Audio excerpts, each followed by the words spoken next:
Hello guys, welcome back. So in this video, what we'll be working on is we'll be making all our blog posts from our backend visible in our front end. So how to do that? We'll need to find the location of this file first. So location of our recent posts located in our resources view, in our front end, in our home folder, and inside your blade.php. This is our recent post file.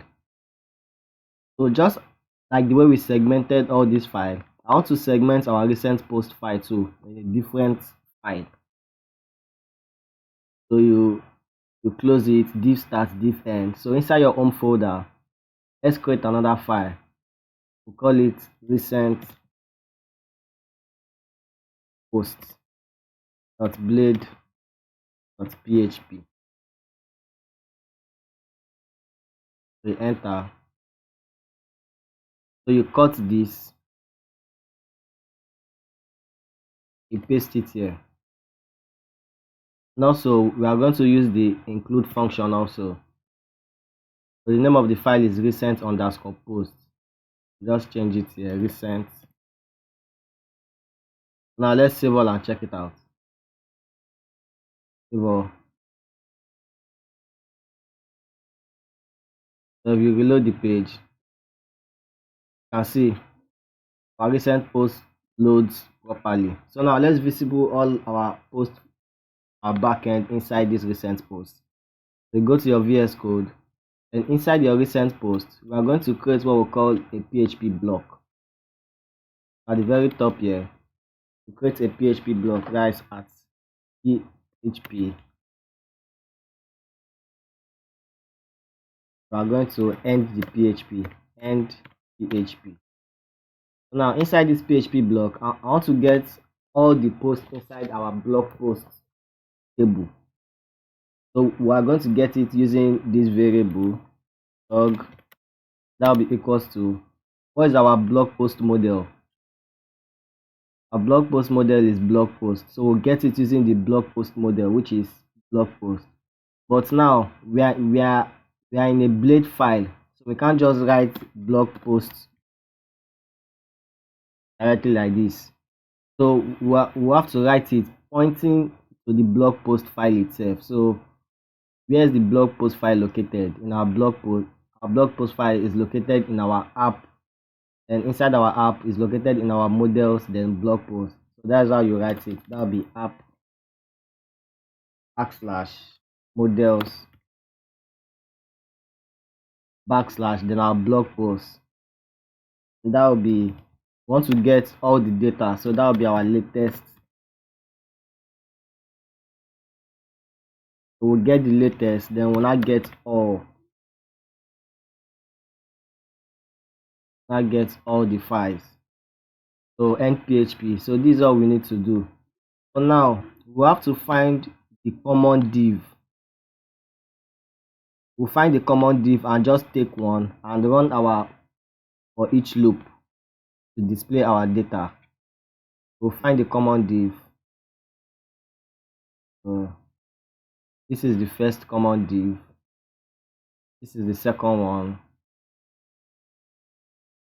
We just minimize everything like this. Now we've found the common div. We have 3 files here, so we just need to take one. So we need one, so we delete the rest. So now inside this common div, what we need to do is we need to run what we call for each loop. We'll run it here. That'll be at each. So the div starts, the divs end here. So we are going to end our for each loop here.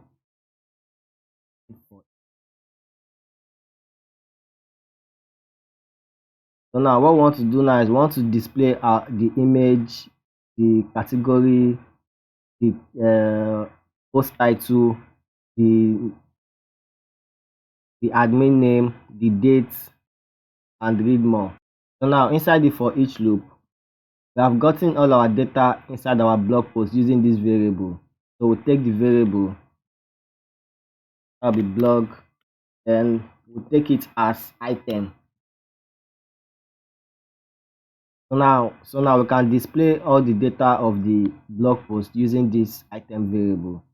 So now to get our image, we'll get it using this item variable.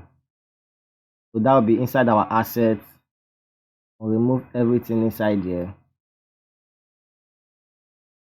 That will be our item. The name field of our image is post image. That will be post underscore image.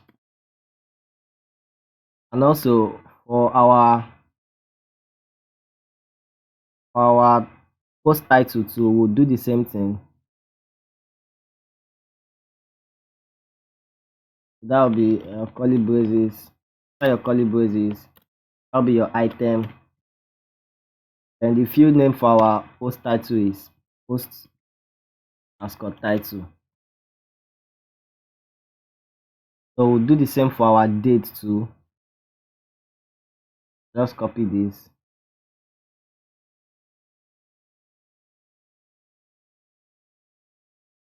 Do the same for our date. Our date will be created at. And also we want to add some of the formats. So for our created at, we want to format it. So you can see the way our created at is in our blog post table. You can see that's the year, the month, the day, and time. So now we just need to pick the month, day, and year. We don't need the time. So we have to format it. So how to format your date? Format it using the format function. And into the format, we need our month, we need our day, we need our year. That is all. So what other thing? So now to display the admin name, the particular admin that posted this, you see in your database, we have our user ID already as one. So we need to create a relationship between our user, our blog post table, and our user table. So now the user ID should be equals to the user underscore ID in our blog post table should be equals to the user ID here. So once it's equals to this one, it will display the name, the corresponding name. Now let's do that. Now our VS Code, I hope you remember how to create your relationship. Now your model, in your blog post model, we'll create a similar relationship to this. We'll paste it here. We'll give the relationship name and give it relationship name of user. So now we want to create a relationship between this model and our user model. So we'll change this to user. So now what is our field name for? Our field name is user underscore ID.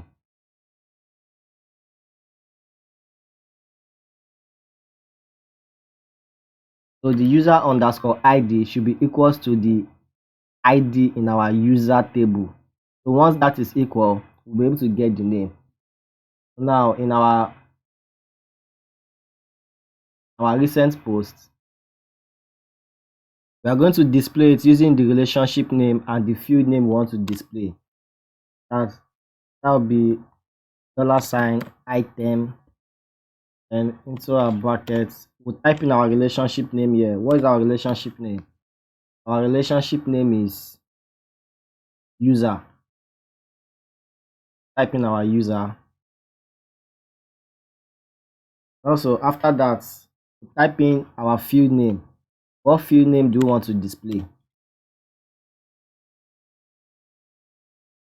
Want to display the field name in our user. Guys, the field name is name. We want to display name. So that is all. So we'll do the same for our category name too. We have created the relationship for our category already. So we'll just take it with the relationship name blog.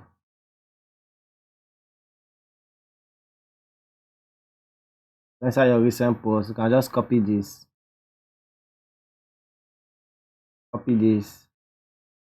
paste it here. So the relationship name is blog, and the field name we want to display is called category underscore name. That is category.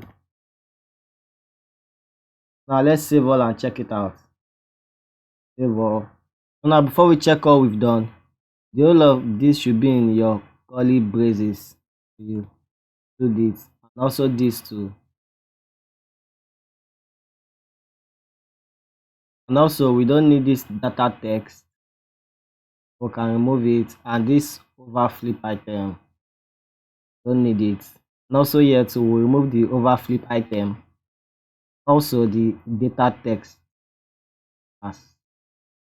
Now let's save all and check what we've done.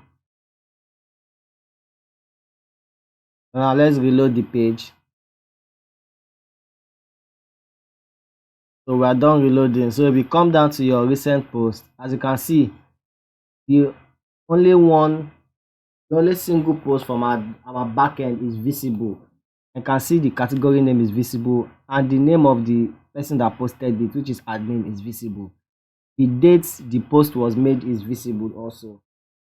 So we can remove this 3-minute read.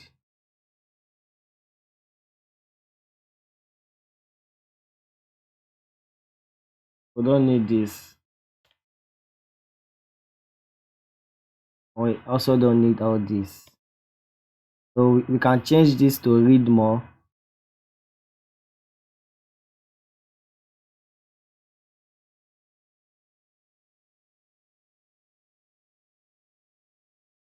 And type in read more here. We save all, check it out. So we reload the page.